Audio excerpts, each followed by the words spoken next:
روحانیت میں اجازت کی کیا اہمیت ہے؟ الحمدللہ رب العالمین والصلاۃ والسلام علی رسول اللہ۔ ہمارے جتنے بھی فعل امت میں ہیں، یا تو نبی کی سنت ہے، یا صحابہ کی سنت ہے، یا تابع تابعین کی سنت ہے، یا قابل ثابت علماء کرام محدثین کا طریقہ ہے، یا بعد میں آنے والے اولیاء کرام کا طریقہ ہے، جو اجماع امت کہلاتا ہے۔ ہم تین چیزوں کو مانتے ہیں: قرآن، حدیث اور اجماع امت۔ نبی اکرم صلی اللہ علیہ وسلم کی بارگاہ میں کسی صحابی نے کہا کہ میرے روزی کے لیے کوئی بتا دو، تو آپ نے فرمایا آپ انا انزلنا پڑھ دو۔ پھر اس صحابی نے کچھ عرض کی، یا رسول اللہ میں بہت پریشان ہوں، تنگ دست، تو آپ نے فرمایا سورہ یاسین پڑھ لو۔ کسی نے کہا کہ میرے گھر میں جنات آتے، آپ نے کہا کہ یہ حفظ لکھ لو۔ کسی نے کہا کہ بچوں پہ کوئی بات ہوئی، تو آپ نے کہا کہ یہ دم کر لو۔ کسی نے کہا کہ میں اللہ کی جانب جو ہے رجوع کرنا چاہتا ہوں، تو آپ نے کہا کہ یہ وظیفہ پڑھ لو۔ کی بیٹی جناب بی فاطمہ تھکن سے دو چار آتی تھی، آپ نے فرمایا تسبیح فاطمہ پڑھ۔ جس چیز کو آپ نے ارشاد فرمایا وہ اجازتیں ہو گئی۔ اب اسی کے مد نظر ہم اجازت کا کانسیپٹ لیتے ہیں۔ سرکار فرماتے قرآن شریف پڑھ لو، کسی کو دعائے معصورہ بتائی، کسی کو صدقہ بتایا، کسی کو قرآن کی آیت بتائی، کسی کو اللہ تعالیٰ کا اسم مبارک کہا، یہ ہو گیا سنت کا طریقہ۔ اب جس سلسلے میں جو اجازت گئی، جس صحابی کو دی انہوں نے اپنے بچوں کو دی، ان کو اپنے بچوں کو دی، تو سرکار کے اس لفظ کی تاثیر صحابہ کے گھر تک گئی، ان کی اولاد تک گئی، اولاد سے ان کو اولاد تک گئی۔ تو یہ سلسلہ اجازت ان کا۔ انہوں نے کہا کہ ہمارے دادا کو حضور نے ڈائریکٹ اجازت دی، تو ہمارے گھر میں اس سے ایک واقعہ ملتا ہے کہ سرکار نے فرمایا کہ آپ یہ ڈھکن ڈھانپ کے کھانا بانٹنا، تو کسی نے ڈھکن کھول دی، تو آپ نے فرمایا اگر یہ ڈھکن بند رکھتا تو پوری زندگی تم کھاتے رہتے۔ یعنی اس کی اجازت ڈھکن بند کرنے تک کی تھی، انہوں نے اس بات کو بھول گئے اور وہ ڈھکن کھول دیا، تو پھر وہ جو برکت کا کانسیپٹ تھا وہ ختم ہو گیا۔ اجازت اسی کا نام ہے۔ اب آئیے دوسری طرف دیکھتے ہیں۔ حضور صلی اللہ علیہ وسلم نے ایک مرتبہ کافر کو کہا کہ جاؤ درخت کو بلا کر لاؤ۔ وہ اسلام قبول کرنے والا تھا، اس کو معجزہ دکھانا مقصد تھا۔ تو وہ شخص گئے، جب وہ صحابی نہیں بنے تھے، اور کہا کہ تم کو رسول اللہ صلی اللہ علیہ وسلم بلاتے ہیں۔ رسول اللہ صلی اللہ تعالی وسلم کے بلاوے کی بات سن کر جھاڑ زمین سے اکھڑ کے آپ کے ساتھ چل کے آئے۔ وہ معجزہ دیکھ کر وہ صحابی بنے اور مسلمان ہوئے۔ تو کہنے کا مطلب یہ ہے کہ آج کوئی کافر یہ کہے کہ چاہے رسول اللہ صلی اللہ علیہ وسلم بلاتے ہیں تو جھاڑ اکھڑ کے آئے گا؟ نہیں آئے گا۔ کلمات وہی ہے، لیکن وہاں اجازت تھی۔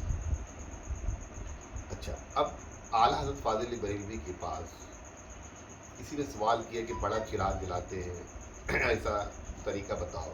سرکار نے الفاظ میں طریقہ بتایا اور کہا کہ ایک لڑکی جو ہے خوب آیت تلاوت کرتی تھی، پھر بعد میں اس کے دماغ میں کچھ خلل ہوا کہ ہو گئے۔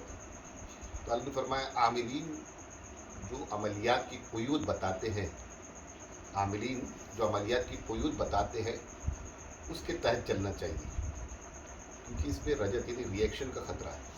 بعض اوقات آدمی وظیفہ پڑھتے پڑھتے پڑھتے پڑھتے بہت زیادہ تعداد کی اس کی نصاب مقرر ہو جائے، جیسے وہ 1.25 لاکھ پڑھ لیا کسی دن، تو بعض اوقات وہ چیزیں جو اس کے موقعات ہوتے ہیں یا جو اس کی چیزیں معمول ہوتی ہیں وہ بھی حاضر ہو جاتی ہیں۔ لیکن وہ متقی پرہیزگار بہت ہوگا تو ایسے کیس لاکھوں میں ایک ہوتے ہیں۔